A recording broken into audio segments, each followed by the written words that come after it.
नमस्कार दोस्तों, मेरा नाम विवेक है और आप देख रहे हैं ताज़ा न्यूज़ भोजपुरी चैनल। दोस्तों, आज बात करने वाले हैं अवधेश प्रेमी की लाइफ का सबसे बड़ा सॉन्ग के बारे में। क्या आपको पता है अवधेश प्रेमी का कौन सा सॉन्ग है जिसे सबसे ज़्यादा लोगों ने प्यार दिया? तो हम आपको बता दें, उस सॉन्ग का नाम है केहू और के बाने फिलहाल। ये सॉन्ग अवधेश प्रेमी के करियर का सबसे हिट सॉन्ग है।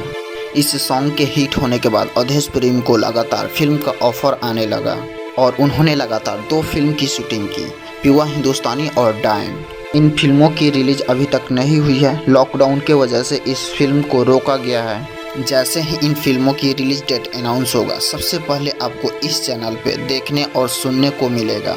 केहू और के बाने फिलहाल सॉन्ग को राइटर विक्की विशाल ने लिखा है। अवधेश प्रेमी और विक्की विशाल की जोड़ी को काफ़ी सुपरहिट माना जाता है, क्योंकि इन दोनों ने मिलकर काफ़ी सुपरहिट गाने दिए हैं। इसी में से कुछ सॉन्ग हम आपको सुनाते हैं। केहू और के बाने फिलहाल, तोहा दोनों इंडिकेटर, सलेंसर छुआवे, दिल लागल बा हमार, सखी रे ड्राइवरवा से। ऐसे अवधेश प्रेमी के बहुत सारे सॉन्ग हैं जिसे विक्की विशाल ने लिखा है और ये सारी सॉन्ग काफ़ी सुपरहिट रहा और इन्हीं सारी सॉन्गों के बदौलत अवधेश प्रेमी सुपरस्टार बन गए।